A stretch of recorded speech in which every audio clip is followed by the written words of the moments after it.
बहुत समय पहले की बात है। एक छोटा सा गांव था। उस गांव में दो भाई रहा करते थे। बड़ा भाई अंधा था, जिसके कारण वो हमेशा घर पर ही बैठा रहता था और छोटा भाई खेती किया करता था। लेकिन खेतों में अधिक जानवर आने के कारण फसलें नष्ट हो जाया करती थी, जिसके कारण छोटा भाई बहुत परेशान हो चुका था। तभी उसने एक तरकीब सोची। एक दिन उसने सोचा कि क्यों ना मैं इन जानवरों को भगाने के लिए अपने बड़े भाई की मदद लूँ। वैसे भी वो अंधा है। अगर वह खेत में बैठे रहेंगे और जानवरों की आहट आने पर उन्हें ज़ोर से चिल्लाकर भगा सकते हैं, जिससे हमारी फसलें बच सकती हैं। इसलिए उन्हें मैं खेत में बिठा देता हूँ।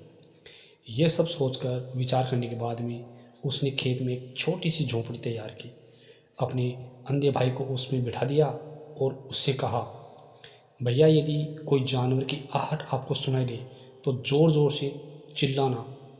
यह सुनकर वह जानवर भाग जाएंगे और हमारी फसल नष्ट होने से बच जाएगी। बड़ा भाई अपने छोटे भाई की बात मान लेता है और वो उस दिन से खेत में ही रहना शुरू कर देता है। जब भी किसी जानवर की आहट उसे सुनाई देती, वो तुरंत ज़ोर ज़ोर से चिल्लाना शुरू कर देता, जिससे वह जानवर उसके खेतों से भाग जाते। ऐसा करते करते कई दिन बीत चुके थे। तभी एक दिन उसके खेत में एक हिरण भागता हुआ आया। वह खेत के बांध को तोड़कर वहां से भाग गया। लेकिन उसी हिरण का पीछा करते हुए एक राजा भी उस खेत में आ पहुंचा। तभी राजा की नज़र उस अंधे भाई पर पड़ी। राजा उस व्यक्ति से कहता है, क्या तुमने यहाँ एक जानवर को देखा है? इस पर वो व्यक्ति कहता है कि राजन, मैं तो अंधा हूँ और मैं भला कैसे किसी जानवर को देख सकता हूँ। लेकिन मैं हाँ इतना बता सकता हूँ कि जो जानवर मेरे खेतों से होकर भागा वह आपके लायक नहीं है। राजा उस व्यक्ति की बात सुनकर अचरज में पड़ गया। वो ये सोचने लगे, आखिर ये तो अंधा है, तो फिर इसे कैसे पता कि हिरण की तलाश में जा रहा हूँ और हिरण मेरे लायक ही नहीं है। वह अंधा आदमी मुझसे बता नहीं सकता। तभी राजा उस अंधे व्यक्ति से कहता है, कहीं तुम मुझसे झूठ तो नहीं बोल रहे हो? एक तरफ तुम ये कहते हो कि तुम अंधे हो, दूसरी तरफ तुम ये भी कह रहे हो कि जानवर यहाँ से भागा वो आपके लायक नहीं है। इस पर अंधा व्यक्ति कहता है, हे राजन, आप जिस हिरण को हिरण समझ रहे हैं, असल में वह हिरण नहीं है, बल्कि वह एक हिरणी है और वह गर्भवती है, जहाँ तक मुझे ज्ञान है। मैंने कभी किसी गर्भवती हिरण का शिकार करते हुए नहीं सुना है और इसी कारण मैं आपसे कह रहा हूँ कि वो आपके लायक नहीं है। आप शिकार मत कीजिए, अपना समय व्यर्थ भी मत कीजिए। ये सुनकर राजा बड़ा अचरज में पड़ गया। आखिर ये अंधा व्यक्ति कैसे जान सकता है कि वो हिरणी है और गर्भवती है? राजा कुछ देर सोच विचार करने के बाद में अपने सेनापति से कहता है कि सेनापति जी, मुझे वो जानवर जिंदा चाहिए, क्योंकि मुझे यह पता करना है कि वो हिरणी है और गर्भवती है। क्योंकि ये अंधा व्यक्ति कैसे विश्वास के साथ कह सकता है, मुझे इस बात की पुष्टि करनी है। यदि वह हिरणी हुई और गर्भवती हुई तो वह शिकार हमारे लायक नहीं है, क्योंकि हम हिरण का पीछा कर रहे थे।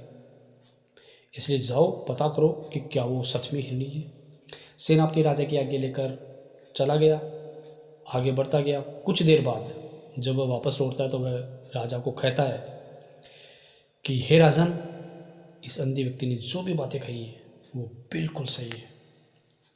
वो एक हिरणी है और वो गर्भवती भी है। ये सुनकर राजा और आश्चर्यचकित हो जाता है।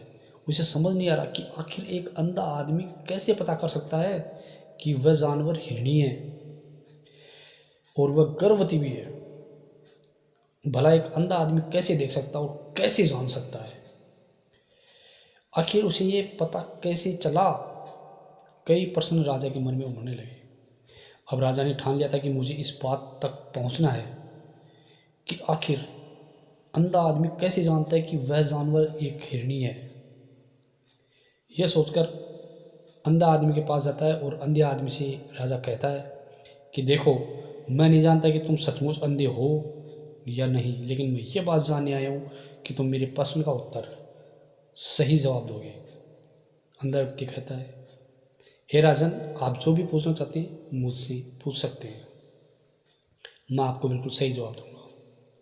इस पर राजा कहता है, देखो तुम कहते हो कि तुम अंधे हो, और दूसरी तरफ तुमने ये बता दिया कि जिस जानवर का मैं पीछा कर रहा हूँ वो हिरनी है, और वो भी गर्भवती है। आखिर तुम्हें ये कैसे पता चला? तुम्हारे खेत में और भी तो जानवर आते होंगे, और भी गुजरते होंगे, फिर तुमने ये कैसे अंदाज़ा लगा लिया? तो अंधा व्यक्ति कहता है कि हे राजन, आप जिस हिरनी का पीछा कर रहे थे वह हिरनी मेरे खेत में आई। उसकी रफ्तार और उसके भागने की आहट से मुझे एहसास हो चुका था कि वो एक हिरनी है, और खेत की जो बांध थी वो बहुत छोटी है, उसकी ऊंचाई ज़्यादा नहीं है। यदि कोई हिरण होता तो उस बांध को आसानी से लांग जाता, छलांग लगा देता, लेकिन हिरनी थी इस बांध को तोड़कर भागी है। यदि इस बांध को छलांग लगाकर पार करने का प्रयास करती तो बच्चे को खतरा हो सकता था, इसलिए मैंने अंदाज़ा लगा लिया कि वो गर्भवती है।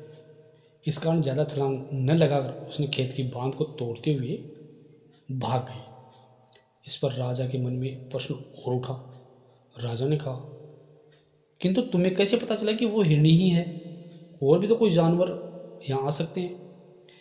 इस पर अंधा व्यक्ति कहता है, राजन, मैं पूरा दिन सुबह शाम यहीं पर बैठा रहता हूँ, और मेरी सुनने की जो शक्ति है वो बहुत तेज़ है। कौन सा जानवर खेत में आया है मैं उसी आधार पर ज़ोर ज़ोर से चिल्लाता हूँ ताकि वो खेत से भाग जाए और मेरे खेत की फसलों को नष्ट न कर पाए। राजा उस अंधे आदमी की जवाब सुनकर पूरी तरह संतुष्ट हो चुका था, और वो मन ही मन सोच रहा था कि आखिर एक अंधा है लेकिन ये तो बहुत ज्ञानी मालूम पड़ता है, इस आदमी को कुछ न कुछ तो काम निकलवाना चाहिए।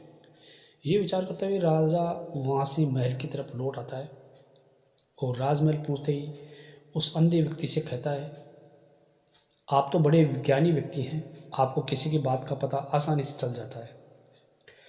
मैंने आपको इसलिए बुलाया राजमहल में क्योंकि मैं जानना चाहता हूँ। वो आदमी कहता है, ठीक है राजन, पूछिए। तो वो कहता है कि मैं अपने पिता का बेटा हूँ या किसी और का। अंधा व्यक्ति कहता है कि क्या फ़र्क पड़ता है, जाने दीजिए मुझे, आप तो अपने पिता की औलाद हो। राजा फिर कहता है कि नहीं, मुझे प्रश्न का सही उत्तर और सही जवाब चाहिए, अन्यथा तुम्हें बहुत परेशान करता रहूँगा, इसलिए इसका सही सही जवाब जानना चाहता हूँ। यदि तुम्हें सही जवाब देते हो तो तुम यहाँ से जा सकते हो और तुम्हें पैसा इनाम सब मिलेगा। तो वह अंधा आदमी थोड़ी देर सोचता है और फिर कहता है, हे राजन, मुझे आपकी माँ के पास जाने की आवश्यकता नहीं है। मैं अभी बता सकता हूँ कि आप किसकी औलाद हैं, लेकिन मैं जानना चाहूँगा कि आप मुझसे एक वादा करें कि आप मुझ पर क्रोध नहीं करोगे। राजन ने कहा, मैं वादा करता हूँ मैं तुम पर क्रोध नहीं करूँगा। इसके बाद वह अंधा आदमी राजा से कहता है कि हे राजन, अपने ही पिता के पुत्र हो, लेकिन आप एक कंजूस सेठ की छाया पड़ी हुई है। ये सुनकर राजा बहुत क्रोधित हो उठा और अपनी चिल्लाकर तलवार निकाली और अपनी माँ के पास गया, और माँ के पास जाकर कि माँ, मुझे बताइए, मुझे सच सच बताना, क्या मैं अपने पिता का ही पुत्र हूँ या नहीं, सही से बताना, वरना मैं अपने प्राण त्याग दूंगा। तो इस पर राजा की जो माँ थी वो कहती है, बेटा, तो अपने ही पिता का पुत्र है, लेकिन तुझ पर एक कंजूस सेठ की छाया पड़ी हुई है। जब मैं एक बार नहाने अपना मुंह आईने में देख रही थी, तभी उस कांच के पीछे एक कंजूस सेठ नजर आता है, और उसी की छाया तुझ पर पड़ चुकी है। यह सुनकर राजा बहुत खुश हो जाता है और तुरंत दौड़ा दौड़ा उस अंधे आदमी के पास पहुंचता है, और उस अंधे आदमी से कहता है कि तुम्हें ये कैसे पता चला कि मुझ पर एक कंजूस सेठ की छाया पड़ी है। मैं जानना चाहता हूँ। मैंने जो भी सवाल पूछे हैं वो तुमने सच सच जवाब दिए हैं, इसलिए इसका भी सही जवाब जानना चाहता हूँ। तो उन्होंने कहा कि अगर आपकी जगह कोई दूसरा सेठ होता तो मुझे बहुत सारी देता, लेकिन आप कंजूस ही लग रहे हो कि ज़रा सा पैसा और ज़रा सी इनाम दे रहे हो।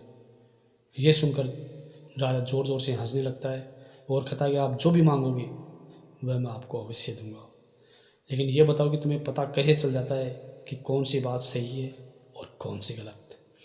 तुम कैसे अंदाज़ा और सटीक अंदाज़ा कैसे दे पाते हो, मैं जानना चाहता हूँ। अंधा आदमी कहता है, हे राजन, वैसे तो मैं अंधा हूँ, मेरी आँखों से अंधा हूँ, मगर सरलता से मन की बातें जान जा, अगले वाले की क्रियाओं के माध्यम से मैं ये पता लगा लेता हूँ कि क्या सही है और क्या गलत है। व्यक्ति का आचार और विचार, उसी के आधार पर मैं ये कर पाता हूँ।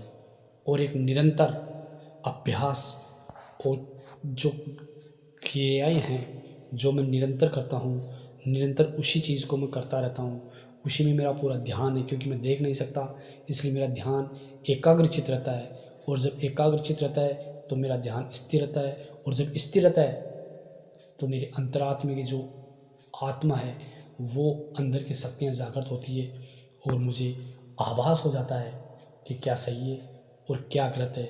इसके लिए खुद का प्रयास और अपने मन की अंतरात्मा को जगाना, मन की शक्तियों को जगाना सबसे बड़ी पावर है। और मैं अंधा था इसलिए मेरा ध्यान नहीं भटकता। आप देख सकते हो इसलिए आपका ध्यान भटक जाता है। मैं एकदम शांतचित्त होकर अपने कार्य में लीन रहता हूँ, इसलिए मैं ऐसा कर पाता हूँ। और यह सब संभव है एकाग्रचित्त से। राजा ये सुनकर बहुत खुश होता है और उसे बहुत सारे इनाम देकर उसे विदा करता है।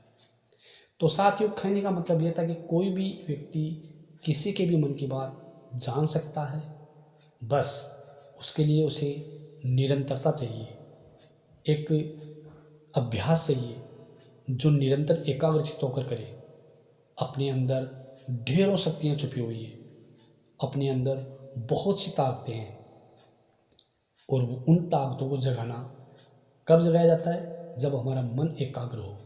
मन को एकाग्रचित करके वो शक्तियाँ जगाते हैं, और वो जब शक्तियाँ जागती है तो ऑटोमेटिकली आभास होता है और सही और गलत का निर्णय ले पाते हैं। इसी प्रकार साथियों, हम एक दूसरे मन की बात जान सकते हैं। भारत में ही नहीं, बहुत से देशों में ऐसे लोग हैं जो दूसरों के मन की बात जान लेते हैं, उनका हाव भाव देखकर, उनके चेहरों को देखकर। क्योंकि वो चेहरों के हाव भाव देखकर उनके अंदर की बात पढ़ पाते हैं।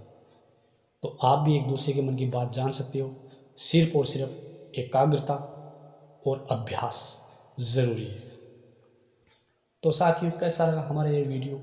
अगर आपको अच्छा लगा तो लाइक करें, शेयर करें, और चैनल को अभी तक सब्सक्राइब नहीं किया तो सब्सक्राइब ज़रूर कर लें। साथ ही साथ बेल आइकन है उसे प्रेस कर लें, ताकि हमारी आने वाली वीडियोज़ की नोटिफिकेशन सबसे पहले आपको मिले। तो साथियों, फिर मिलेंगे एक इंस्पायर और नॉलेजेबल कहानी और वीडियो लेकर।